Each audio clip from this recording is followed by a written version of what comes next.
بسم اللہ الرحمن الرحیم۔ بسم اللہ الرحمن الرحیم۔ سبق نمبر 108 نفحۃ العرب۔ عزیز طلبہ کرام، آج کے سبق میں ہم ختامہ مسکن اس کا دوسرا حصہ پڑھیں گے، یعنی اس کا خاتمہ مشک کی مانند ہے۔ اس کا حصہ دوم پڑھیں گے۔ یہ 40 باتیں تھیں جو مختلف احادیث سے لی گئی تھی، اور ان میں سے 10 باتیں ہم پچھلے سبق کے اندر پڑھ چکے ہیں، سبق نمبر 107 کے اندر۔ آج ہم 11ویں نمبر سے شروع کریں گے۔ نمبر 11، خمس تجب للمسلم علی اخیہ رد السلام و تشمیت العاطس و اجابت الدعوت و عیادت المریض و اتباع الجنازت۔ 5 چیزیں ایک مسلمان کے لیے اپنے بھائی پر واجب ہیں۔ نمبر 1، سلام کا جواب دینا۔ نمبر 2، وتشمیت العاطس، چھینکنے والے کی چھینک کا جواب دینا۔ نمبر 3، واجابت الدعوت، دعوت قبول کرنا۔ نمبر 4، وعیادت المریض، بیمار کی عیادت کرنا۔ نمبر 5، واتباع الجنازت، جنازے کے پیچھے چلنا۔ اس حدیث شریف میں ایک مسلمان کے دوسرے مسلمان پر 5 حقوق بیان کیے گئے ہیں کہ سلام کا جواب دینا، سلام کرنا سنت ہے مگر جواب دینا واجب ہے، اور احادیث میں افشاء سلام کی بڑی تاکید آئی ہے۔ دوسرے نمبر پر چھینکنے والے کی چھینک کا جواب دینا، یعنی الحمدللہ کے جواب میں یرحمک اللہ کہنا۔ اور نمبر 3، دعوت قبول کرنا، یہ بھی سنت ہے مگر ایسی جگہ دعوت میں شرکت نہ کرے جہاں خلاف شرع کام ہو رہا ہو، مثلا ناچ گانا بجانا وغیرہ۔ اور چوتھا حق، بیمار کی تیمارداری کرنا، یہ بھی ایک حق ہے۔ عیادت کے لیے کوئی دن کوئی وقت خاص نہیں ہے، موقع کے مناسب کسی بھی وقت جا کر مزاج پرسی کر لے، خواہ ایک مرتبہ ہی کیوں نہ ہو۔ اور 5واں حق یہ ہے کہ اتباع الجنازتی، جنازے کے پیچھے چلنا۔ یہ حکم میت کے احترام کے لیے ہے، جنازے کے آگے چلنے کو فقہاء نے مکروہ لکھا ہے۔ نمبر 12، من بات علی ظہر بیت لیس علیہ حجار فقد برئت منہ الذمۃ، کہ جو شخص ایسے گھر کی چھت پر سوئے جس پر منڈیر نہ ہو تو اس سے اللہ کا ذمہ بری ہے۔ تو ایسے گھر کی چھت پر سونے سے منع کیا گیا ہے جس پر منڈیر نہ ہو، کیونکہ اس سے گرنے اور ہلاک ہونے کا اندیشہ ہے، اور یہ ممانعت نہیں ارشادی ہے، یعنی امت کی بھلائی کے لیے ہے۔ نمبر 13، قال من استعاذ باللہ فاعیذوہ ومن سألکم بوجہ اللہ فاعطوہ، جو شخص اللہ کا واسطہ دے کر پناہ طلب کرے تو تم اسے پناہ دے دو، اور جو شخص اللہ کی خاطر تم سے سوال کرے تو اسے دے دو۔ یعنی اگر اللہ کا نام لے کے پناہ طلب کر رہا ہے یا کسی حاجت اور ضرورت کا سوال کر رہا ہے تو اس کی حاجت روائی کر دینی چاہیے، اس کو واپس نہیں لوٹانا چاہیے، اس لیے کہ اللہ کا نام لے کے یہ مانگ رہا ہے۔ نمبر 14، والذی نفسی بیدہ لا تدخل الجنة حتی تؤمنوا ولا تؤمنوا حتی تحابوا افلا ادلکم علی امر اذا فعلتموہ تحاببتم افشوا السلام بینکم۔ قسم ہے اس ذات پاک کی جس کے قبضے میں میری جان ہے، لا تدخل الجنت حتی تؤمنوا، تم جنت میں داخل نہیں ہو سکتے تاں کہ مومن کامل بن جاؤ، ولا تؤمنوا، اور کامل مومن نہیں بن سکتے، حتی تحابوا، تاں کہ آپس میں محبت کرنے لگو۔ افلا ادلکم علی امر، کیا میں تمہیں ایسی چیز نہ بتلاؤں، اذا فعلتموہ، کہ اگر تم اسے کر لو، تحاببتم، تو آپس میں محبت کرنے لگو، افشوا السلام بینکم، آپس میں سلام کو رواج دو، سلام کو پھیلاؤ۔ اس کا مطلب یہ ہے کہ سلام الفت و محبت کا سبب ہے، اسے عام کرنا چاہیے تاکہ لوگوں کے درمیان الفت ہو، محبت پیدا ہو، اور یہ ایک ایسی چیز ہے جس سے ایمان میں کمال پیدا ہوتا ہے، اور کمال ایمانی یہ دخول جنت کا سبب ہے۔ نمبر 15، من احب ان یمثل له الرجال قیاما فلیتبوأ مقعدہ من النار، جو شخص اس بات کو پسند کرے کہ لوگ اس کے سامنے کھڑے ہوں تو چاہیے کہ وہ اپنا ٹھکانہ جہنم کو بنا لے۔ یہ سخت وعید ہے اور یہ محض اس لیے ہے کہ ایسی چیز کی خواہش کوئی متکبر شخص ہی کرے گا۔ کوئی بھی متواضع شخص اس بات کو پسند نہیں کرے گا کہ لوگ اس کے سامنے کھڑے ہوں، لوگ اس کی خاطر کھڑے ہوں۔ اس لیے ان لوگوں کو سوچنا چاہیے جو نہ کھڑے ہونے پر اپنی تحقیر محسوس کرتے ہیں کہ کس قدر سخت وعید ہے۔ لا تترکوا النار فی بیوتکم حین تنامون، تم اپنے گھروں میں سوتے وقت آگ نہ چھوڑو۔ یہ نہیں بھی نہیں ارشادی ہے، یعنی امت کی بھلائی کے لیے ہے، کیونکہ ایسا ہو سکتا ہے کہ آگ کی کوئی چنگاری مکان کو جلا دے اور انسانوں کی بھی موت ہو جائے، تو احتیاط اسی میں ہے کہ سونے سے پہلے آگ بجھا دی جائے۔ نمبر 17، ان اول الناس باللہ تعالی من بدأہم بالسلام، بلا شبہ لوگوں میں سب سے زیادہ اللہ کے قریب وہ شخص ہے جو لوگوں کو پہلے سلام کرے، یعنی ابتدا بالسلام قرب الہی کا ذریعہ ہے، جیسا کہ ماقبل میں گزرا کہ سلام کرنا تو سنت ہے اور جواب دینا واجب ہے، مگر سلام ہی ایک ایسی سنت ہے جس کا درجہ واجب سے بڑا ہوا ہے اور سلام کا ثواب جواب دینے سے زیادہ ہے۔ الایمن فالایمن، ابتدا دائیں جانب سے ہو پھر اس کے بعد جو دائیں ہو۔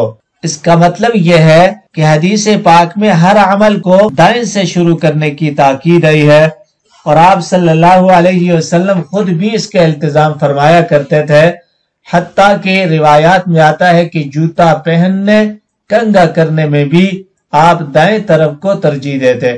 آپ علیہ السلام دائیں پاؤں میں پہلے پہنتے تھے اور دائیں جانب کنگا پہلے کرتے تھے پھر بائیں جانب۔ نمبر 19، اکرم الخبزہ، کہ روٹی کو عزت دو، روٹی کا احترام کرو۔ روٹی سے مراد رزق ہے، اور مطلب یہ ہے کہ رزق کا احترام کرو۔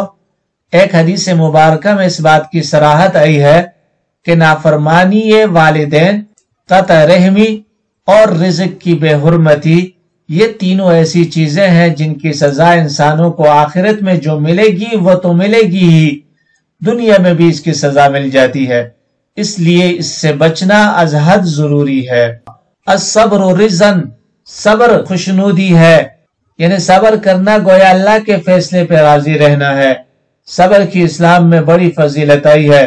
ارشاد باری تعالی ہے، ان اللہ مع الصابرین، کہ بے شک اللہ تعالی صبر کرنے والوں کے ساتھ ہے۔ نمبر 21، الصوم جنۃ، روزہ ڈھال ہے۔ ڈھال ہونے کا مطلب یہ ہے کہ قیامت کے دن روزے دار عذاب جہنم سے محفوظ رہے گا۔ اگر اس نے حکم شرعی کے مطابق روزہ رکھا تو یہ روزہ اس کے لیے ڈھال کا کام دے گا۔ نمبر 22، الفخذ عورت، ران ستر ہے، یعنی ستر عورت میں ران بھی داخل ہے۔ ران کا کھولنا لوگوں کے سامنے جائز نہیں، اگر کوئی ایسا کرتا ہے تو گناہگار ہوگا۔ نمبر 23، لا تتمنوا الموت، موت کی تمنا مت کرو، یعنی اگر تمنا موت غم دین کی وجہ سے ہو، مثلا بلا وجہ لوگ کسی گناہ کا الزام رکھ کر بدنام کرنے لگے اور وہ شخص یہ سوچے کہ میں صبر نہیں کر پاؤں گا اور بے صبری کی معصیت میں مبتلا ہوں گا، تو اس سے بہتر یہ ہے کہ میری موت ہی آ جائے، تو ایسی تمنا ممنوع نہیں، اس سے ہٹ کے تمنا ممنوع ہے۔ نمبر 24، الزم بیتک، اپنے گھر کو لازم پکڑو۔ گھر کو لازم پکڑنے کا مطلب یہ ہے کہ بلا وجہ بازاروں سڑکوں پر مت پھرو کہ گناہ سے محفوظ نہیں رہو گے، اور اگر اپنے گھر میں رہو گے تو گناہ سے محفوظ رہو گے۔ اس لیے انسان کو چاہیے کہ اپنی ضرورت کی تکمیل کر کے گھر لوٹ آئے اور زیادہ تر اپنے گھر ہی میں رہے، بلا ضرورت گھر سے نہ نکلے۔ نمبر 25، العدۃ دین، وعدہ کرنا بھی دین ہے، یعنی جس طرح سے دین کی ادائیگی ضروری ہے ایسے ہی ایفاء عہد بھی ضروری ہے، یعنی گویا وعدہ قرض ہے۔ نمبر 26، الدین النصیحۃ، دین خیر خواہی ہے، یعنی دین خیر خواہی کا نام ہے۔ خیر خواہی مختلف طریقے سے ہوتی ہے۔ اللہ کے ساتھ خیر خواہی یہ ہے کہ اس کی ذات و صفات میں کسی کو شریک نہ ٹھہرائے۔ رسول کریم صلی اللہ علیہ وسلم کے ساتھ خیر خواہی یہ ہے کہ آپ کی رسالت کا اقرار کیا جائے۔ عام لوگوں کے ساتھ خیر خواہی یہ ہے کہ ان کی منفعت کا خیال رکھا جائے۔ نمبر 27، قید و توکل، قید باندھو و توکل، اور پھر اللہ پر بھروسہ کرو۔ یہ بھی ایک حدیث کا ٹکڑا ہے جس میں یہ ہے کہ ایک صحابی حضور نبی کریم علیہ السلام کی خدمت میں ایک سواری کے ساتھ حاضر ہوئے اور عرض کیا کہ اللہ کے رسول، اسے باندھ دوں پھر اللہ پر بھروسہ کروں یا چھوڑ دوں اور اللہ پر بھروسہ کروں؟ آپ نے فرمایا باندھ کر بھروسہ کرو۔ کوئی اس حدیث میں توکل کی حقیقت کو بیان کیا گیا ہے۔ اللہ کے پیدا کیے ہوئے اسباب اختیاریہ کو ضرور اختیار کرے، مگر بھروسہ اسباب پر کرنے کے بجائے مسبب الاسباب اللہ کی ذات پر کرے کہ جب تک اس کی مشیت و ارادہ نہ ہو کوئی کام نہیں ہو سکتا۔ نمبر 28، ید اللہ علی الجماعہ، اللہ کا ہاتھ جماعت پر ہے، یعنی اللہ کی مدد جماعت المسلمین کے ساتھ ہوتی ہے، اور جو شخص جماعت سے علیحدہ رہے گا اس کے ساتھ نصرت خداوندی نہیں ہوگی۔ من شذ شذ فی النار۔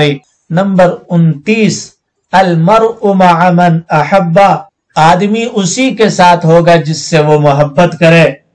مطلب یہ ہے کہ آدمی کا حشر اسی کے ساتھ ہوگا جس سے وہ دنیا میں محبت کرتا تھا، لہٰذا اگر دنیا میں اس کی محبت اولیاء، صلحاء، علماء سے تھی تو آخرت میں بھی انہی کے ساتھ رہے گا، اور اگر دنیا میں اس کی ہم نشینی کفار و فجار کے ساتھ تھی تو آخرت میں بھی انہی کے ساتھ رہے گا۔ نمبر 30، الید العلیٰ خیر من الید السفلی، اوپر والا ہاتھ نیچے والے ہاتھ سے بہتر ہے۔ اس کا مطلب یہ ہے کہ خرچ کرنے والا ہاتھ مانگنے والے ہاتھ سے بہتر ہے، اور ایک دوسرا مطلب یہ بھی بیان کیا گیا ہے ید علیٰ سے مراد دینے والا ہاتھ اور ید سفلی سے مراد نہ دینے والا ہاتھ ہے، کیونکہ دیتے وقت ہاتھ بلند ہوتا ہے اور جو ہاتھ نہیں دیتا وہ بلند بھی نہیں ہوتا۔ حدیث نمبر 31، لا تکذبوا علی فإنہ من کذب علی یلج النار، حضور نبی کریم صلی اللہ علیہ وسلم کا فرمان ہے میرے متعلق جھوٹ مت بولو، کیونکہ جو شخص میرے متعلق جھوٹ بولے گا وہ جہنم میں داخل ہوگا۔ یعنی جو شخص جھوٹی حدیث وضع کر کے سرکار نبی کریم علیہ السلام کی طرف منسوب کرے تو اس کا ٹھکانہ جہنم ہے۔ نمبر 32، من تعلم علما لغیر اللہ او اراد به غیر اللہ فلیتبوأ مقعدہ من النار، جو شخص اللہ کے علاوہ کے لیے علم حاصل کرے یا اس سے غیر اللہ کا ارادہ کرے تو وہ اپنا ٹھکانہ جہنم کو بنا لے۔ اس کا مطلب یہ ہے کہ جس شخص نے رضائے الہی کے علاوہ کسی دنیاوی مقصد کے لیے علم دین سیکھا اور اس سے دنیا کمائے تو اس کے لیے یہ وعید شدید ہے کہ اس کا ٹھکانہ جہنم ہے۔ اس لیے ہر طالب دین کو اپنا مقصد رضائے الہی بنانا چاہیے۔ نمبر 33، من خرج فی طلب العلم فهو فی سبیل اللہ حتی یرجع، جو شخص طلب علم کے لیے نکلا تو وہ اللہ کے راستے میں رہتا ہے یہاں تک کہ لوٹ آئے۔ اس کا مطلب یہ ہے کہ جو شخص علم دین کو طلب کرنے کے لیے نکلا تو جب تک وہ لوٹ کر نہ آ جائے اسے راہ خدا میں جہاد کرنے کا ثواب ملتا رہتا ہے۔ یہ گویا خوشخبری ہے طالبان علوم نبوت کے لیے کہ انہیں مجاہد کا درجہ دے دیا گیا ہے۔ نمبر 34، بین الکفر والایمان ترک الصلاۃ، کفر اور ایمان کے درمیان فرق نماز چھوڑنے کا ہے۔ اس کا مطلب یہ کہ نماز ایک ایسی عبادت ہے جو گویا ایمان اور کفر کے درمیان امتیاز بخشتی ہے، لہذا جو شخص قصداً نماز کو ترک کر دے وہ گویا کفر کے قریب پہنچ گیا۔ نمبر 35، لا یؤمن احدکم حتی یحب لاخیہ ما یحب لنفسہ، تم میں سے کوئی شخص مومن نہیں ہو سکتا، کامل مومن نہیں ہو سکتا یہاں تک کہ وہ اپنے بھائی کے لیے وہی چیز پسند کرے جو اپنے لیے پسند کرتا ہے۔ اس حدیث شریف کا مطلب یہ ہے کہ مومن کو کمال ایمان اس وقت نصیب ہوگا جب وہ اپنے مومن بھائی کے لیے وہی چیز پسند کرے جو اپنے لیے کرتا ہے، خواہ دنیا سے متعلق ہو یا آخرت سے۔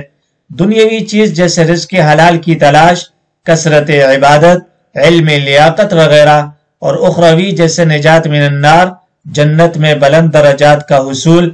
یہاں یہ بات واضح رہے کہ ما یحب لنفسہ سے مراد امور خیر ہیں۔ امور شر جو اپنے لیے پسند کرتا ہے وہ اپنے بھائی کے لیے پسند نہ کرے۔ نمبر 36، لیس الغنا عن کثرت العرض ولکن الغنا غنى النفس۔ مالداری ساز و سامان کی زیادتی سے نہیں ہوتی، بلکہ اصل مالداری دل کی مالداری ہے۔ مطلب اس کا یہ ہے کہ مال و دولت کی کثرت اور اسباب آرائش و زیبائش کا نام مالداری نہیں ہے، بلکہ اصل مالداری دل کی مالداری، اصل مالداری نفس کا غنی ہونا ہے۔ جس کا نفس غنی ہو وہی اصل غنی ہے، اور یہی چیز قابل ستائش ہے۔ نمبر 37، نعمتان مغبون فیہما کثیر من الناس الصحت والفراغ۔ دو نعمتیں ایسی ہیں جن کے بارے میں بہت سارے لوگ دھوکے میں ہیں، یعنی صحت اور فراغت۔ مطلب یہ ہے کہ یہ دو نعمتیں صحت و فراغت ایسی ہیں جن کے بارے میں بہت سے لوگ دھوکے میں پڑے ہوئے ہیں۔ وہ سمجھتے ہیں کہ یہ نعمتیں ان کے پاس ہمیشہ رہیں گی، حالانکہ ایسا نہیں ہے۔ اس لیے صحت اور فراغ وقت ان دونوں نعمتوں کی قدر کر کے آخرت کے لیے کچھ توشہ مہیا کر لینا چاہیے تاکہ اخروی زندگی میں ندامت نہ اٹھانی پڑے۔ نمبر 38، من اہان سلطان اللہ فی الارض اہانہ اللہ۔ جس نے زمین میں اللہ کے مقرر کردہ بادشاہ کی توہین کی، اس نے اللہ کی توہین کی۔ یعنی دنیاوی بادشاہ اور خلیفہ کی بھی عزت کرنی چاہیے، وہ اس سرزمین میں اللہ کا نائب ہے، اور اس کی توہین اللہ رب العزت کی توہین کے مترادف ہے، اس لیے اس سے بچنا چاہیے۔ نمبر 39، الدال علی الخیر کفاعلہ۔ بھلائی کی رہنمائی کرنے والا بھی بھلائی کرنے والے ہی کی طرح ہے۔ یعنی جو شخص نیک کام کی رہنمائی کرے اور اس کی رہنمائی سے لوگ نیک عمل کریں تو اس رہنمائی کرنے والے کو بھی نیک عمل کرنے والوں کا سا ثواب ملے گا۔